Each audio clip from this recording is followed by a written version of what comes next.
Ya, shalom. Saya berdoa supaya sepanjang bulan Oktober ini, kasih karunia Tuhan menyertai Bapak Ibu untuk menangkap pesan Tuhan dan menjadi pribadi yang terus menjadikan target menjadi serupa seperti Kristus itu ada dalam kehidupan setiap kita ya. Dan saya percaya masing-masing kita mungkin sepanjang bulan ini banyak sekali akan diperhadapkan dengan berkat, juga akan diperhadapkan dengan tantangan atau juga mungkin pergumulan. Saya rindu supaya semua kekasih Tuhan tidak mundur atau tidak menyerah dalam mengiring akan Tuhan. Ingat, kita hidup bukan untuk masa sekarang ya. Kita hidup untuk masa yang akan datang. Persiapan untuk menjadi serupa seperti Kristus itu adalah persiapan di mana Anda akan dibawa ke tempat di mana Tuhan nanti tinggal ya, jadi sorga. Jadi Tuhan Yesus memang tidak pernah untuk selalu menawarkan sorga, menjanjikan sorga sebagai fokus saudara, tapi nggak dikasih tahu caranya. Sorga itu hanya bonus utama yang akan Tuhan berikan bagi kita kalau kita seperti yang Dia mau, yaitu serupa dengan gambaran Kristus Yesus, Putra Allah yang tunggal itu. Dan aku berdoa supaya kekasih Tuhan di tempat ini menjadikan itu sebagai tujuan utama ya.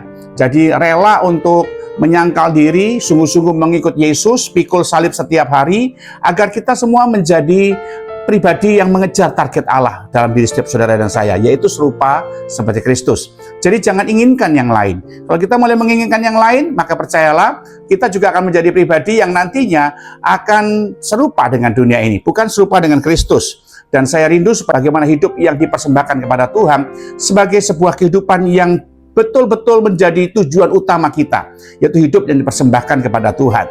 Dan ini adalah bulan the year of sacrifice ya, bulan pengorbanan. Dan saya temukan bahwa untuk seorang itu bisa menyerahkan tubuhnya, menyerahkan hidupnya untuk Tuhan dan kerajaan sorga, itu adalah satu bagian di mana saudara benar-benar harus mengerti bahwa itu adalah pengorbanan. Pengorbanan kenapa Pak dibilang pengorbanan? Menyerahkan tubuh kok pengorbanan? Ya, karena di tengah-tengah daging ini, tubuh kita ini, yang pengen serupa seperti dunia, itu kita kalahkan kesenangannya, kenikmatannya, untuk kita serahkan kepada Tuhan. Contoh hal yang paling mudah, Anda lihat, semua yang dunia tawarkan buat kita, Bapak Ibu, itu menyenangkan daging. Mabuk itu enak buat daging ya, tubuh kita ini. Kemudian juga ngerokok itu enak buat tubuh kita ini. Zina itu yang namanya dosa itu enak bagi tubuh, bagi daging yang fana ini. Tapi kita tahu karena kita mencintai Tuhan, kita tahu karena kita mengasihi Tuhan, kita kalahkan itu. Kita harusnya bisa maki-maki, bisa mengeluh. Semua yang disebut dengan keinginan daging itu kita umbar, lalu kita menyadari dan bertobat, dan kita berkata, aku mau serahkan untuk Tuhan. Saya tahu maki-maki orang itu enak, marahin orang itu enak. Tapi saya karena cinta Tuhan, saya korbankan perasaan itu hanya untuk bersyukur kepada Tuhan. Dengan cara apa? Mengampuni orang yang nyakitin saya. Nah gitu saudara ya. Jadi Bapak Ibu harus mengerti bahwa pengorbanan yang Tuhan berikan buat kita, itu adalah gaya hidup kerajaan sorga. Nah kemudian juga dalam sisi materi, saya percaya bahwa bagian yang menarik adalah pelit, kikir, menyimpan untuk diri sendiri, selfishness, mementingkan diri sendiri itu enak Bapak Ibu. Tapi kalau kita lihat baik-baik bagaimana keenakan atau kenyamanan itu kita korbankan buat Tuhan. Saya tidak melakukannya demi cinta kepada Tuhan. Saya memilih jalur murah hati. Saya pilih jalur suka memberi sebagai gaya hidup. Maka itu menjadi satu bagian di mana kita berkorban untuk kerajaan sorga. Dan pahami baik-baik. Penghuni sorga saudara, pemilik sorga saudara itu, Yesus Kristus Tuhan, Allah Bapa di sorga, Roh Kudus itu, adalah pribadi yang suka berkorban. Dan itu sudah menjadi gaya hidup, itu sudah menjadi ciri hidup saudara. Bahwa kalau Tuhan suka berkorban, maka saya sebagai calon penghuni sorga juga harus suka berkorban. Kan saya anaknya, kan gitu ya. Ingat tuh, buah itu harusnya jatuh, tidak pernah jauh dari pohonnya ya. Jadi kalau Bapak Ibu mengerti pepatah ini, jadi kalau Bapakmu suka berkorban, maka kita juga harus suka berkorban, gitu ya. Apa dasarnya? Kenapa Bapak itu kok punya gaya hidup suka berkorban? Nah ini, Yohanes 3 ayat 16 ya. Karena begitu besar kasih Allah akan dunia ini, sehingga Ia telah mengaruniakan anaknya yang tunggal, supaya setiap orang yang percaya kepadanya tidak binasa, melainkan beroleh hidup yang kekal. Nih, ternyata dasarnya Allah Bapa itu berkorban buat kita yang penuh dengan dosa, yang harusnya sudah terancam binasa, yaitu terpisah dengan Allah untuk selama-lamanya. Itu pengertian dia binasa Bapak Ibu ya. Karena Dia berkorban, menyerahkan tubuhnya buat kita menjadi pendamai buat kita dengan Allah Bapa. Allah Bapa itu menggerakkan dirinya dengan disebut dengan kasih. Bukan cuma sekedar kasih, tapi karena begitu besar kasih Allah ya akan dunia ini. Bukan akan bumi ini, akan dunia ini. Kenapa dunia? Karena dunia ini punya sistem yang menguasai manusia. Ya, sistem dunia ini adalah ditulis dalam 1 Yohanes pasal 2 ayat 15 dan 16 ya, di mana sistem dunia ini bicara tentang keinginan daging, keinginan mata dan keangkuhan hidup yang sudah menguasai manusia sejak Adam dan Hawa jatuh dalam dosa. Dan orang-orang yang dikuasai oleh sistem dunia ini itu rindu untuk diselamatkan oleh Tuhan. Tuh, makanya Allah berkata, karena begitu besar kasih Allah, itu Alkitab bilang ya.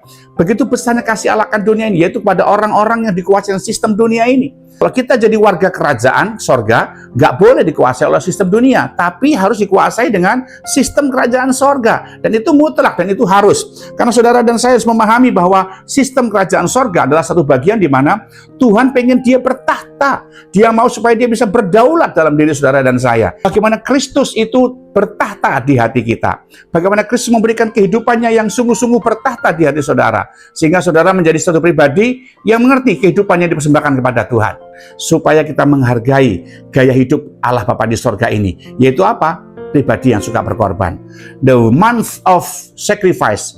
Bulan penuh dengan pengorbanan ini adalah bulan di mana Tuhan mengajak pada saudara untuk kita punya yang namanya kasih Bapa. Kenapa demikian? Karena Allah itu adalah kasih, ya, masih itu baik-baik. Dan karena kasih itu ada dalam pribadi Allah dan memang Allah itu adalah kasih, maka Alkitab mengatakan Dia menyerahkan anaknya yang tunggal. Bukankah itu wujud dari pengorbanan? Untuk menyelamatkan orang yang harusnya terbinasa, untuk menyelamatkan orang yang durhaka, untuk orang yang telah mengkhianati kita. Lihat, kasih Allah akan dunia ini membuat yang luar biasa, Dia berkorban. Jadi nggak ada alasan buat kita untuk menolak sebuah bentuk pengorbanan kepada orang lain atau kepada Allah Bapa di sorga kalau saudara punya kasih. Jadi kalau kita punya kasih, kita pasti tidak menolak untuk berkorban. Kenapa orang nggak mau berkorban? Simple, kadar kasihnya rendah. Ya, jadi mintalah akhir-akhir zaman ini supaya kita sebagai orang percaya dipenuhi dengan kasih Tuhan. Ingat loh, di sorga itu nanti tempatnya itu adalah pribadi Allah yang kasih. Hanya orang yang penuh kasih yang hanya ada di sana. Kalau kita dari sekarang dengerin baik-baik, nggak punya kasih Allah itu, waduh, jangan mimpi Anda bisa menjadi penghuni sorga. Mimpi kali ya, masuk sorga tapi pelit. Itu makanya kekasih Tuhan ngajarin buat kita malam hari ini, ayo kita belajar mengerti sifat Allah ini, supaya kehidupan saudara menjadi satu kehidupan yang betul-betul dipersembahkan kepada Tuhan. Dengan cara apa? Rindu berkorban. Dan itu gaya hidupnya Allah Bapa di sorga. Bahkan ketika dia menjadi manusia pun, buktikan bahwa ini loh, gaya hidup Allah berkorban itu seperti ini ya. Untuk orang-orang yang nggak ada sangkut pautnya dengan kita, orang-orang yang memang mau maju, kemudian dia perlu diselamatkan, dia memperkorbankannya buat kita dengan perbuatan dan dalam kebenaran. Kata kebenaran ini artinya gini, kita itu menolong, berkorban dari apa yang Tuhan tunjukkan bagi kita. Itu baik-baik Bapak Ibu ya. Jadi Anda menjadi pribadi yang tidak dimanfaatkan orang lain untuk kepentingan pribadinya, tapi engkau ditunjukkan oleh Tuhan untuk mampu menolong dalam kebenaran. Karena kebenaran adalah pribadi Yesus yang berbicara dalam hati saudara. Kita berkorban atas apa yang Dia taruh di hati kita, dan itu dibutuhkan kasih yang mau peduli dengan pekerjaan Tuhan. Doa saya minta saudara, mari sama-sama kita mempraktekkan firman Tuhan ini sepanjang bulan ini dengan hati yang penuh berkorban. Pengorbanan saudara menyentuh hati Tuhan untuk Dia menolong saudara. Haleluya, puji Tuhan. Amin firman Tuhan.